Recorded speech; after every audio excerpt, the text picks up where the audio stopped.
మీరు మీలాంటి హీరోస్ తోటి అడ్వర్టైజ్మెంట్ చేయాలి అంటే కొన్ని కోట్లు అవుతుంది.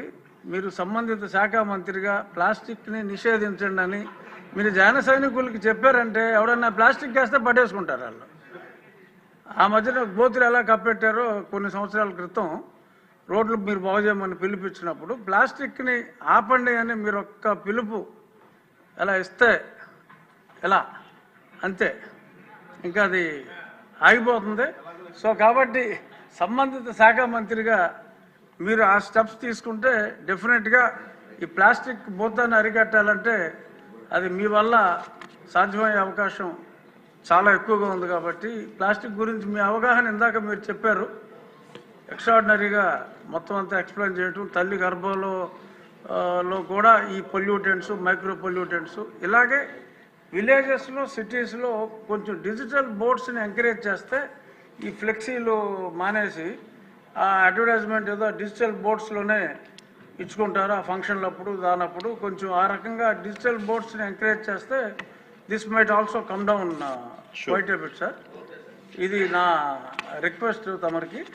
అలాగే ఒక్క నిమిషం ఆయన బోండా ఉమా గారు చేతులు దింపట్ల. ధన్యవాదాలు అధ్యక్ష. గల్లా మాధవి గారు శాసనసభ్యురాలు వేసినటువంటి ప్రశ్నకి గౌరవ ఉప ముఖ్యమంత్రి గారు చాలా బాగా చెప్పారు అధ్యక్ష. ఆయన ప్లాస్టిక్ని నిరోధించడంలో ఆయన ఆలోచనలు కానీ ప్రభుత్వ ఆలోచనలు కానీ చక్కగా ఉన్నాయి అధ్యక్ష.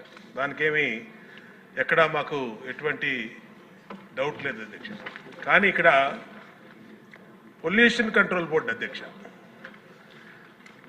చాలా నిర్లక్ష్యంగా పొల్యూషన్ కంట్రోల్ బోర్డు అసలు ఉందా లేదా, అసలు ఆ బోర్డు కానీ దాంట్లో ఉన్న టాస్క్ ఫోర్స్ కానీ దాంట్లో ఉన్న మెంబర్ సెక్రటరీ కానీ ఎక్కడా కూడా పని చేస్తున్నట్టు ఎక్కడా కనపడతలేదు అధ్యక్ష. ఏదన్నా పని మీద వెళ్తే డిప్యూటీ సీఎం గారి పేరు చెప్తున్నారు అధ్యక్ష. ఆయన చేయొద్దన్నారు, ఆయన ఆఫీస్ నుంచి చెప్పాలి, ఆయన మాట్లాడాలి, ఆయన వెళ్తే కలవట్లేదు అని డైరెక్ట్గా చైర్మన్ గారు చెప్తారు అధ్యక్ష. అంటే ఎందుకు మాట్లాడుతున్నాం అధ్యక్ష, ఇప్పుడు ఈ ప్లాస్టిక్ని నిరోధించడం ఇది ఒక ఇష్యూ అయితే దానికి డిప్యూటీ సీఎం గారు చెప్పారు, అది బ్రహ్మాండమైనటువంటి ప్లాన్, యాక్షన్ ప్లాను.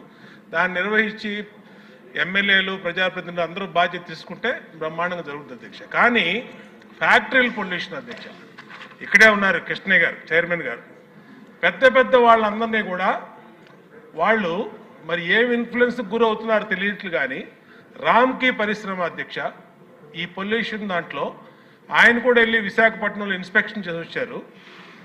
ఆయనే చెప్పారు ఆయన నోటెంట చాలా పొల్యూషన్ని డైరెక్ట్గా సముద్రంలోకి వాళ్ళు ఇండస్ట్రియల్ వ్యర్థాలని ఈ ఫార్మాస్యూటికల్ వ్యర్థాలని వదిలేశారని చెప్పారు. అలాగే గౌరవ ముఖ్యమంత్రి గారు కూడా దాని మీద స్పష్టమైన ఆదేశాలు ఇచ్చారు, అలాంటి వాటి మీద చర్య తీసుకోండి అని. దాని మీద చర్య తీసుకోరు అధ్యక్ష. ఏంటంటే మరి ఏం కాంటాక్ట్స్ ఉన్నాయో ఏమి ఇన్ఫ్లుయెన్స్ జరుగుతుందో మాకైతే తెలియదు అధ్యక్ష. అయితే అయోధ్య రామిరెడ్డి వైసీపీ ఎంపీ అధ్యక్ష ఆయన, కాబట్టి మరి ఆయన లెవెల్లో ఏమి ఇన్ఫ్లుయెన్స్ చేస్తున్నారో ఈయన్ని తెలియదు అధ్యక్ష కృష్ణయ్య గారిని. కానీ ఇక్కడ ఏం జరుగుతుందంటే చిన్న చిన్న వాళ్ళు ఏ పరిశ్రమ కానీ, ఇప్పుడు మాధవి గారు చెప్పారు ఈ వాళ్ళ దాంట్లో 5 అడుగులు ఇలాగ పొల్యూషను ప్లాస్టిక్ వ్యర్థాలని మా నియోజకవర్గంలోకి వస్తే కాలువలన్నీ నిండిపోయినాయి. ఎక్కడా కూడా విజయవాడలో పొల్యూషన్ కంట్రోల్ బోర్డు ఉండి కూడా విజయవాడలో పట్టించుకోని పరిస్థితి అధ్యక్ష. కాబట్టి గౌరవ డిప్యూటీ సీఎం గారిని కోరుతున్నాం అధ్యక్ష, పొల్యూషన్ కంట్రోల్ బోర్డుని కొంచెం పనిచేసే విధంగా ఆయన కొంచెం గట్టిగా మందలించాలి అధ్యక్ష. ఆయన చెప్పాలి అధ్యక్ష, ఏదన్నా రిప్రజెంటేషన్ ఆయన దగ్గరికి గౌరవ చైర్మన్ పొల్యూషన్ కంట్రోల్ బోర్డు తీసుకెళ్తే, నేను ఇలాంటి ఎమ్మెల్యేలు చాలామంది చెప్పారు, నా 40 సంవత్సరాల నుంచి చాలామంది చెప్పారని చెప్పి మాట్లాడుతున్నారు అధ్యక్ష. అది కరెక్ట్ కాదు అధ్యక్ష. ఎమ్మెల్యేలు గెలిస్తేనే చైర్మన్ కూర్చున్నాడు అధ్యక్ష అక్కడ. ఆయన గెలిస్తే ప్రభుత్వం రాలేదు అధ్యక్ష. ఎమ్మెల్యేలు అందరూ ఉంటేనే ఆయన చైర్మన్ సీట్లో కూర్చున్నాడు.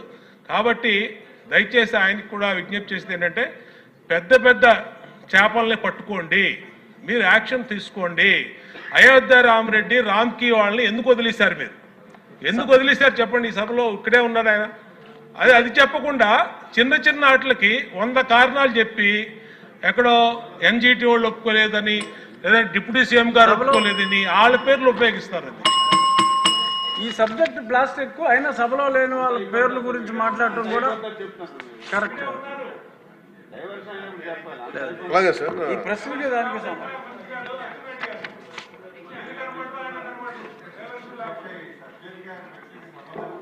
లేదు. దయచేసి కూర్చోండి మంత్రి గారు.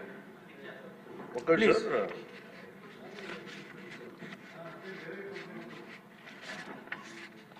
ముందు ఇందాక ఆవిడ చెప్పింది, మన గౌరవ సార్ మాధవ్ గారు చెప్పిన ఫస్ట్ అది మోర్ రెలవెంట్ క్వశ్చన్ కాబట్టి దీనికంటే first let me answer for that sir. ఈ ఉప్పలపాడు బర్డ్ శాంక్చురీ దాదాపు 9 అడుగులు 8 అడుగులు ఉండాల్సింది అది 5 అడుగులకు వచ్చింది అనేది. అలాగే గుంటూరులో ఈ కాలువల్లో పూడికలు కానీ ఇవి ప్రత్యేకించి నేను ఈ ఫస్ట్ గుంటూరుని మోడల్గా తీసుకొని ఈ దసరా తర్వాతే నేను ప్రత్యక్షంగా నేను వెళ్తాను ఇది ఎందుకంటే ఇది ఆల్రెడీ మేము గత కొద్ది రోజులుగా డిస్కస్ చేసి, ఎందుకంటే అపాయింట్మెంట్స్ కొంచెం లేట్ అయినాయి అందరికి. ఎందుకంటే pollution control board is very limited ఉంది, మనకి చాలామంది ఇంకా హైర్ చేయాల్సి ఉంది. గత ప్రభుత్వం కూడా నియమించాల్సిన సభ్యులను నియమించలేదు, కావాల్సిన సిబ్బందిని నియమించలేదు. Pollution control board is real. నేను ప్రాక్టికల్గా గౌరవ శాసనసభ్యులు బొండ ఉమామహేశ్వర గారు చెప్పిన దానికంటే వారికంటే ముందే నేను చాలా లోతుగా దీని మీద అధ్యయనం చేశాను అధ్యక్షుడు. చేసినప్పుడు ఒక షార్టేజ్ ఏముందంటే ఎంప్లాయీ షార్టేజ్ చాలా ఉంది. ఎంప్లాయ్మెంట్ చాలామంది ఒక ఎంప్లాయ్మెంట్ ఇంత కావాలంటే దాంట్లో దాదాపు ఒక 2/3 లేదు అధ్యక్షుడు. వాళ్ళు ఉన్న డిమాండ్కి పెరుగుతున్న గ్రోత్కి దాని తగ్గ మానిటరింగ్ చేయడానికి లేరు ఒక మనుషులు. అలాగే దీంట్లో అవకతవకలు ఉన్నాయా అంటే గౌరవ శాసనసభ్యులు చెప్పినట్టుగా ఫస్ట్ పని చేయాల్సిన ఎవరు అధ్యక్ష? అర్బన్ బాడీస్ పనిచేయాలి, మున్సిపాలిటీస్ పనిచేయాలి. Everything you cannot completely directly correlate with pollution control board. అలాగే వారిది నేను ఒక ఆయన సరిదిద్దుకోవాలో లేదంటే నాకు తెలియదు, కానీ ఒక మాట అయితే చెప్పదలుచుకున్నాను. ఇది అందుబాటులో ఉండరు, ఇవన్నీ తప్పు. రాగానే గౌరవ మనకి చైర్మన్ గారికి కూడా చెప్పాను, first pollution control board open చేయమని. అదొక వాస్తవం ఏంటంటే పొల్యూషన్ కంట్రోల్ బోర్డు సామాన్య మనిషికి సంబంధం ఓన్లీ ఇండస్ట్రియల్ కనెక్టెడ్ అనుకుంటాను. ఇది ఫస్ట్ టైం కృష్ణయ్య గారు వచ్చాక వారికి తెలియజేసిన హీ హ్యాస్ ఓపెన్ ఇట్.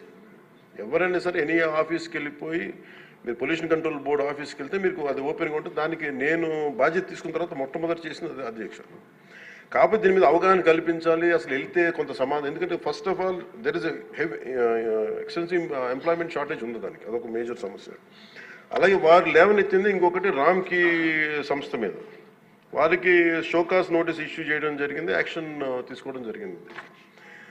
అలాగే చాలా వ్యర్థాలు వదిలేస్తున్నారు ఇవన్నీ. అంటే ఒక ప్రాబ్లం ఏముందంటే ఏదైనా సరే స్ట్రిక్ట్ యాక్షన్ తీసుకోవాలి అంటే ఎన్ని ఇండస్ట్రీస్ మూతపడిపోతే మనకు తెలియదు అధ్యక్ష. ఇప్పుడు మీకు ఇందాక నేను ఎందుకు ప్రస్తావించానంటే ఉదాహరణకి ఫ్లెక్సీస్. ఇప్పుడు ఫ్లెక్సీలని వెంటనే మనందరికీ తెలుసు, ఫ్లెక్సీస్ మైక్రో లెవెల్ డిస్ట్రిబ్యూట్ అయిపోయి భూమిలోకి ఇంకిపోతున్నాయి, నీళ్ళలోకి వెళ్ళిపోతున్నాయి, గాల్లోకి కలిసిపోతున్నాయి, ఆ తిరిగి తల్లి గర్భంలోకి వెళ్ళిపోతుంది, ఇవన్నీ తెలుసు. కానీ ఏదైనా వెంటనే బ్యాన్ చేద్దామంటే it has become an employment source for many people. కొన్ని కుటుంబాలు రోడ్డు మీద పడిపోతాయి. సో దీనికి ఏం చేయాలి? దీనికి చాలా సహజ క్రమంలో తీసుకురావాలి, ఒక మార్పు పట్టుకురావాలి. చాలా సహజ క్రమంలో కొంత అవగాహన కల్పించాలి, వారికి కొంత తెలియజేయాలి.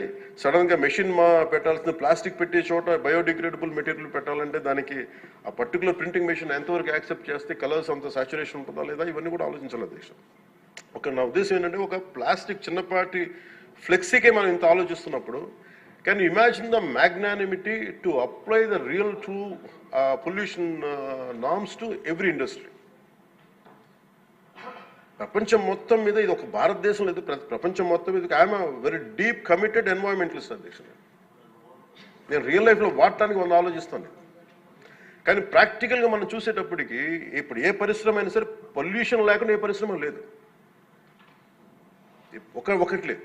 కాకపోతే ఏమవుతుంది, అప్లై చేయాలి ఒక రూల్ అంటే ఇది గౌరవ ముఖ్యమంత్రి గారు కూడా మీకు రెగ్యులేటరీ బాడీగా ఉండాలి తప్ప మీరు ఎన్ఫోర్స్మెంట్ బాడీగా నిజంగా పొల్యూషన్ కంట్రోల్ బోర్డు ఉంటే అది ఏ రకమైన ఒక అస్తిత్వానికి దారి ఒక స్థిమితం లేకుండా ఎలా వెళ్ళిపోతుందని ఒక భయం ఉంది అందరికీ, ఇంక్లూడింగ్ గౌరవ ముఖ్యమంత్రి గారికి కూడా ఉంది. ఇది వారి దృష్టికి నేను ప్రత్యేకంగా తెలియజేశాను.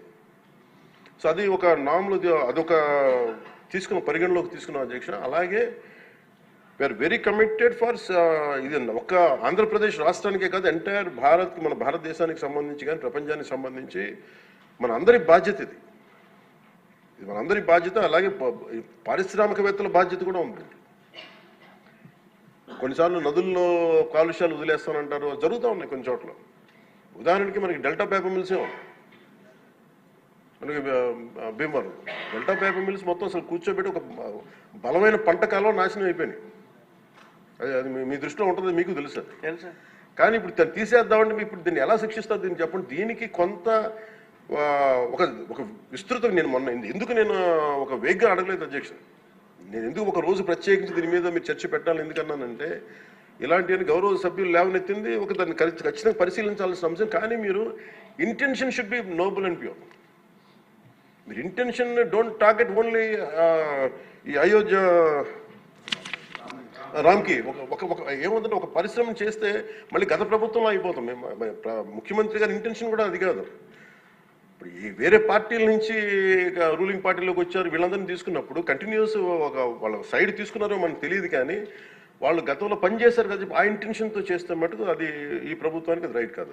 అది we're committed for it. At the same time we're here to make sure certain positive changes has to take place.